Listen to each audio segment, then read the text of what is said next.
Welcome back, my night outers. This is DJ Psycho Eddie.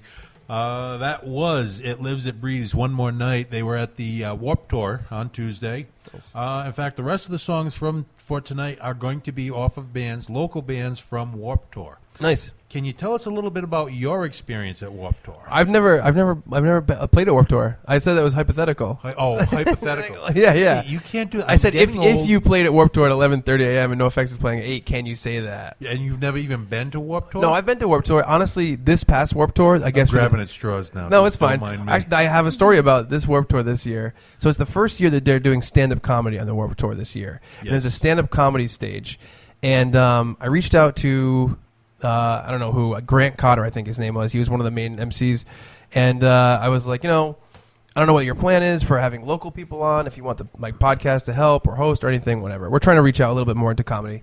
And he was like, I'd love to have you guys come and interview all the bands, all the comedians backstage at Warped Tour about the first year of having this stand-up comedy stage. And I was like, that'd be great. And that was 2 months ago. I emailed him many more times. Including the other MC who was a little bit more responsive, but still they were like, yeah. Like when it was getting closer, the other guy was kind of like, I don't think we're going to have time for any of that. And I'm like, awesome. Yeah, and that was it. Thanks for the lead on. No, like I said, I did go, and I was actually impressed with a lot of the bands. Yeah, sure. Fortunately for me, I'm old. My niece went, and she needed someone to chaperone her because at 14 years old, we're not going to set her free at Warped Tour. I also got heat stroke at Warped Tour and passed out. How many times have I gotten heat stroke? That's weird. A lot of people get heat stroke at Warped Tour. Yeah. Okay. Well, that's one of the main things to worry about. Well, fortunately, at Warped Tour, being old, they had the parents-only tent with the AC. Yeah. However, the... bunch of rascal power chairs parked out front. No, they have a whole bunch of the folding chairs you get at Walmart, the sling chairs. They are not designed for wider people. So I thought I was going to be able to go in, sit in the AC for a couple of minutes, cool off, and no, I had to stand up in the back because they were playing some god-awful TV Land show. Yeah. And... TV Land. They just hand you a walker as you walk in, make you feel terrible about yourself. Here you go. Here's some Geritol. You can soak your dentures over here. Each person gets an Everybody Loves Raymond DVD. But thankfully, because of the Warped Tour, they do let parents in for free. Oh, really? The kids have to pay $50 to get in. Yeah. But the parents were free. Well, one parent is free. Right. And luckily, my niece needed a friend to go with her, and she needed a chaperone. So my brother-in-law and I, we both went in, and the aroma of skunk was quite prevalent throughout. Yeah, I'm not surprised. Being Massachusetts, I believe they decriminalized it, so it's only a slap on the wrist and a ticket now. Right. For those of you who do not understand what we're talking about, it's called marijuana. Yes. So, before even getting into your bands, and even now, what other jobs have you done? Oh, well, jeez. All right. So, my job history is pretty interesting. When I was 14, I started working as a dishwasher at Bullock's in Warren. I think it's called the Purple something now. After that, I was a cashier at High-Low Grocery in Bristol, Rhode Island. After that, I was a stock boy at Benny's, a hardware store in Bristol, with my original bassist, Kevin. And we had a lot of shenanigans together. Eventually, I was a movie stop manager and a GameStop manager and an FYE employee. I currently have held a job for 6 years working for my dad's landscaping company as the online manager guy. I do the payroll. I do different stuff like that. And I also work for Bristol Toyota doing I was an internet guy there, but now I do runner stuff, which means I go pick up cars and I bring them around. But I've had many jobs at different places. I think it's fun to bounce around. Well, aside from your dad, because obviously he's going to let you do whatever you need to do. Yeah. Have your jobs affected you playing out? Honestly, a lot of times, and maybe not everyone's going to agree with me on this, I think that when you get a job, a lot of times you need to stand up to your employer. I think that a lot of people look at a job and they think of it as a one-way relationship, and I don't think that's how it should be. When I worked at Movie Stop, Gina actually worked at Movie Stop as well with me at the same time. We had a manager named Chris who was really nice, and but she came from a military background, and she was like, basically she hated the idea of requests off. She hated the idea of people switching shifts, all that stuff. I'm never one to call out. I really like to schedule things. I hate being undependable. I hate being unreliable. But, I will ask for a day off 6 weeks before a show to play the show. Yeah. And she hated that. And it was just her thing of like, well, the authority figure tells you what to do and you do it. And I'm like, no. Get the hell out of here with that. This is a relationship. I'm working for you. I'm not going to make $9 an hour and like, this is my life. It's not going to work like that.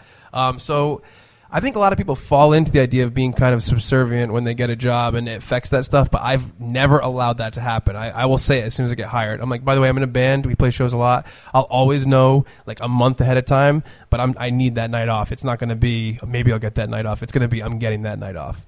And it's funny because when you say that, as soon as you're employed, when you don't have any specific nights off that you have to request right away, it kind of flies. And it's almost like they're agreeing to it by hiring you with that information, You let them know ahead of time. Absolutely. Okay. I think that's the way to do it. I mean, like I said, there's nothing I like more than someone who's I like less than someone who's undependable. I hate that. I'm never going to be the type of person who agrees to something and doesn't do it, or gets a shift at work that I forgot to ask off, and then I'm like, oh my god, I just call out and whatever. I always know ahead of time. I'm super scheduled, but like, I have priorities. That's commonplace. Well, not actually, it's not as common, but for me, that is, do what you say what you do. Yep.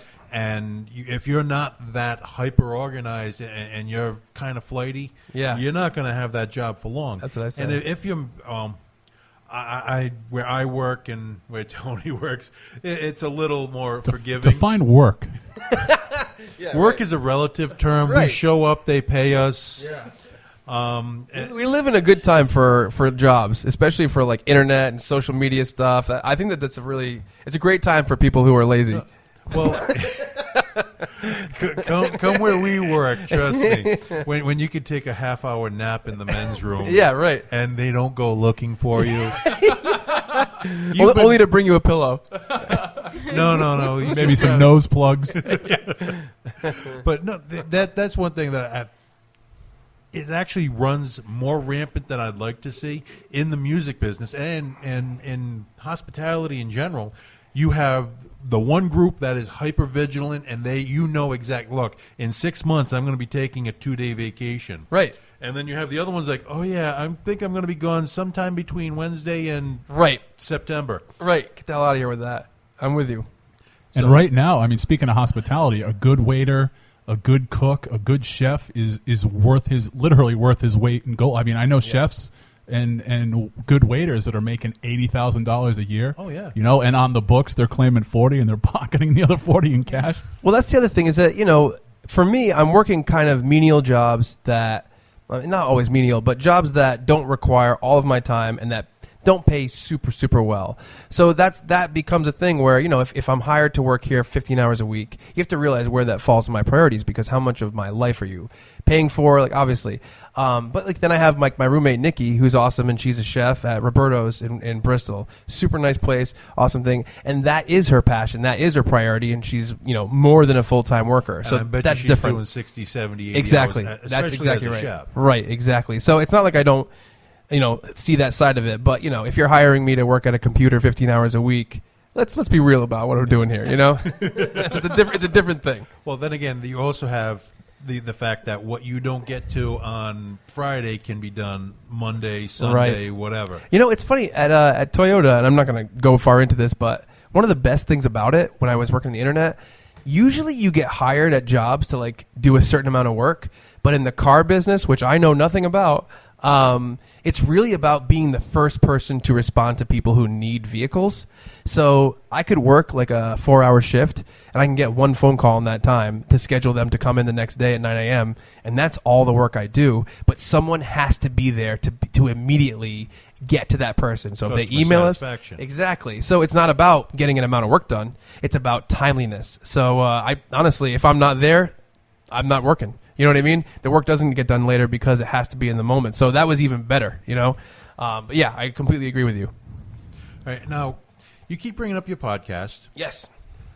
Tell me, I know how I do my podcast. Mm-hmm. Do you guys have a set, this is what we're going to do, ABC, or do you seat of the pants. Hey, let's figure this out as we go. We're both pretty organized dudes. It's me and my buddy Brad. And the way that we go into it is always like I basically have a Google Docs file that says, shows, and I'll have my show information for me to read. Then we do listener emails. People email us. We do a thing every week called Movie Driplets, which are very tiny drops of news. So it'll be something like they announced that, Spider-Man has joined the Marvel Universe, and we'll talk about that for a minute. Yeah. And then we have a thing that says topics, and we have all our topics. And I stay on top of news sources 24 hours a day. We do the podcast once a week. So honestly, I wouldn't say that we're rushing through topics to get it to everything in the amount of time we have, but we're moving along pretty quickly. It's always really, really structured. So have you covered the 7th Star Wars in the series? It's coming out in December? Yes. We've definitely talked about, any announcements that have been made when Harrison Ford got injured by the door, like all that stuff. We're probably going to talk about Amy Schumer's recent controversy with the Star Wars cover she did for GQ. Okay. But honestly, there's not that much to talk about yet. We'll probably talk about that when the movie is out. We did an hour on Jurassic World, which we loved, and I teared up at 3 times in the last 20 minutes of the movie. But the movie news thing is like a small thing, and then actually reviewing the finished product copy is probably more to us than getting the little pieces of news during the time when it's being made. Okay. Well, one other thing I got to ask you: your free time. Yes. All right. You're not at the dealership. You're not taking care of the music, the podcast. Right. What do you do? Well, I own a house, and as much as that's like great. I also Gina does a lot of my laundry, to be honest. But thank you for I'll giving put it this me way. credit on the radio for everyone to hear. So last night, It's recorded and saved, right?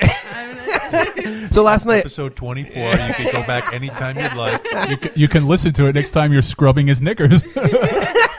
so like last night, we were supposed to go to a surprise party at 6, and at 5:30, it's like, hey, there's water coming out of the sink. And I go out of the sink and my pipe's disconnected and I have to take everything out and clean and dry. So a lot of the stuff that my free time is like cleaning up, doing laundry, fixing crap, fixing like little things, or even like scheduling things in my life to get done. Where it's like we installed this thing on our fan and it's kind of clicking, so we got to find an electrician. Like just different stuff like that takes up some of my time. Oh, so you're not the Mr. Fix-It. You're going to stick your hands in a fan while it's rotating and figure out what's wrong? No, yeah, we did. We installed the thing ourselves, and Gina was very upset when I made her help me install this remote control in our fan.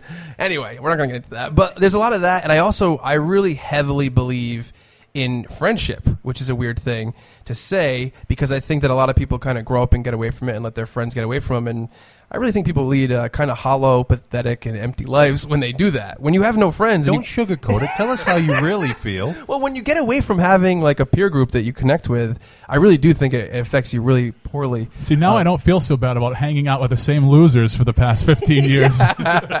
Well, and so what happens is I spend a lot of time organizing things for me and my friends to do, getting us together and doing stuff with people. Like I have